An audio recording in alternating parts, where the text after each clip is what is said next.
Hey guys, for this next video, I'm going to try to make it so that I'm not sideways when I'm talking to you. So we're going to go ahead and continue with circles. We're going to talk about 8D, which is central angles and inscribed angles. So let's go ahead and get started. So this is learning target 8D. I can find the measure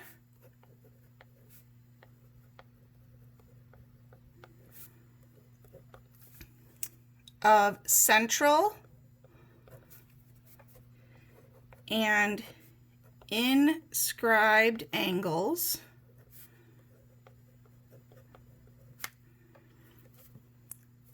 and their intercepted arcs.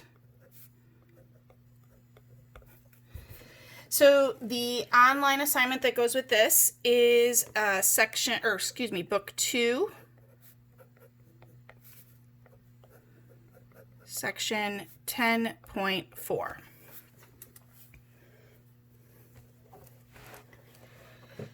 right, so let's talk about the two different angles here that we have, central angles and inscribed angles. So I'm going to draw two circles.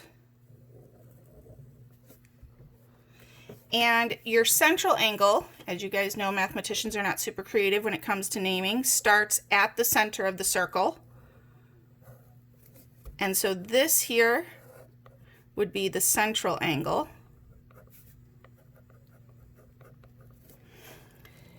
And the inscribed angle takes the vertex of that angle, the point here, and it just is on the circle.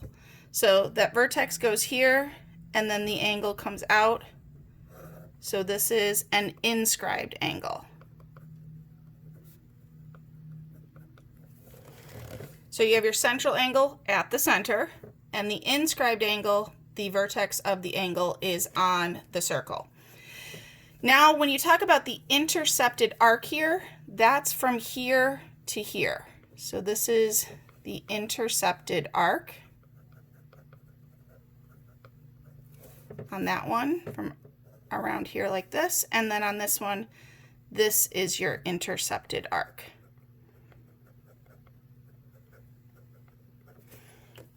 So basically the intercepted arc is just the arc that is made from the angle. All right, so a couple things here. Let's talk about some examples.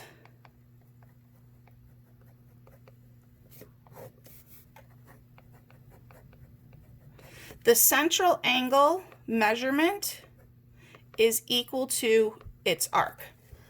So if I have a circle like this, and let's say a central angle here that is 65 degrees, then the arc is also 65 degrees.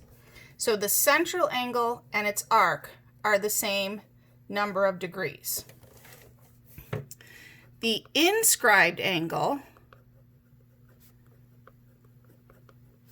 is equal to half of the arc, or, so again, the inscribed angle is equal to half of the arc, or you could say 2 times the angle equals the arc. So if we had something like this, and let's say that this angle here is 40 degrees, then 2 times the angle would be 80 degrees. Now what I do is I look and I say, well, this angle is going to be smaller than this arc. So if I'm starting at the angle and going out, I would multiply by 2. If I'm starting at the arc and going to the angle, I would divide by 2. So let's go ahead and take a look at some examples that you'll see on the Big Ideas assignment.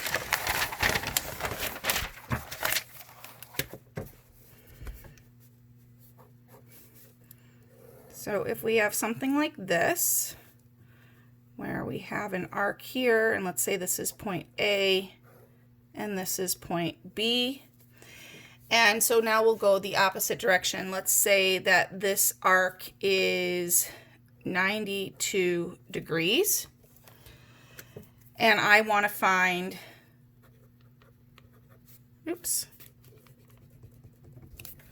I want to find the measurement of, we'll call this C, angle C.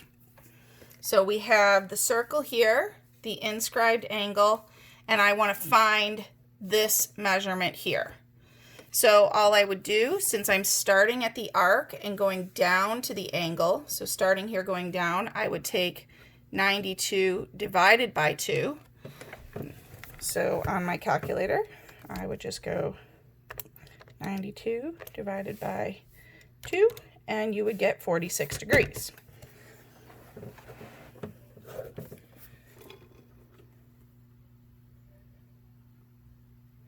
So let's go the opposite direction then. Draw another circle here. And we'll say X, Y, Z.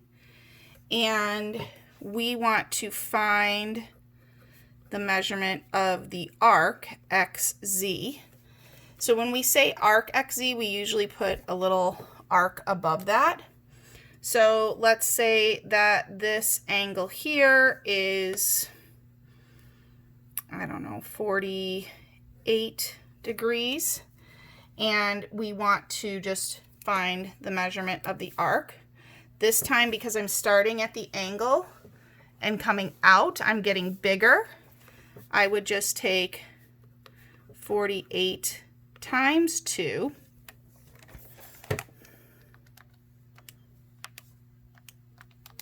And get your 96 degrees. So that's for your inscribed angle. Let's say that we had something maybe a little more complicated. And instead of finding just this arc, maybe we're looking at some other different arcs. So let's say I have something like this. I'm going to put this in. There's that center. And I'm going to go here, and let's say this is CAT. And let's say here this is 40 degrees. Okay, so now we have, and I want you to find the measurement of, find the measurement of arc AC. So we've got a circle here, you've got this inscribed angle at 40 degrees, and we're finding this measurement here. Well, a couple things that I want you to notice about this particular problem is that this segment is a diameter, so it's cutting the circle in half. So I know that the measurement of this part of the circle is half of 360, so it has to be 180 here. And then since I need to find this here, I would start at the angle, I'm coming out, so I'm going to multiply by 2. So this is going to be 40 times 2, which is 80 here. So now to get this part here, so again, we had half of the circle is 180, and then this part is 80. And we know that the whole circle is 360. So we're going to take that 360, we're going to subtract the 180. So we're subtracting this part, and we're going to also subtract this other 80 here. So basically what we're doing is taking the whole circle, taking off this part, and taking off this part, and seeing what is left. So 360 minus 180 is 180. 180 minus 80 is 100 degrees. So really quick, let's just talk through that again. I was given the whole circle. I was given this inscribed angle, multiply by 2 to get this arc. Because this is a diameter, cuts the circle in half, so this is 180.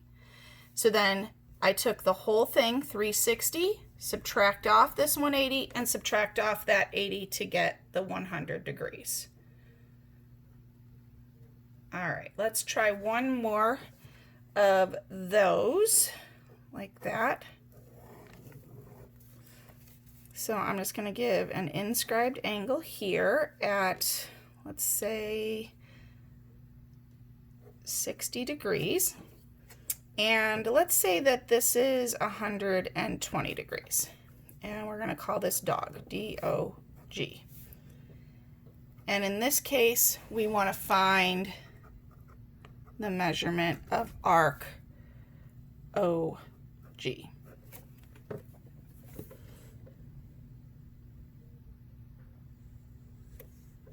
So again, I have the whole circle. I have an inscribed angle here, and this was given as 120, and we want to find this arc right here.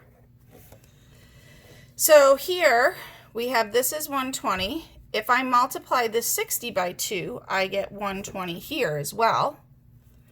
And just like in the last problem, we would take 360 and we would subtract off the 120, but we have to do both of them. So we're subtracting off this 120 and this 120. And you get 120. I did not intend for it to work out that way, but that's okay. So again, you've got the whole circle here, inscribed angle. From the angle to the arc, we multiply by 2 to get 120. We have these two that we have to take off, so 360 minus the 120 minus the 120 leaves us the 120 here. Okay, one of the things I just want to remind you again is that the central angle, I'm gonna move this down a little bit, central angle is equal to its arc, and the inscribed angle is 1/2 of the arc. So again, your central angle, when you have it right at the center, if this is 85 degrees, so is the arc, 85 degrees. And the inscribed angle, when the angle, the vertex of the angle is on the circle, let's say this is 85 degrees as well. So again, when the angle's on the center, it's the same as the arc. When the angle is on the circle, this would be 170 degrees. All right, if you have any questions, join in one of the Zoom meetings. See you guys later. Bye.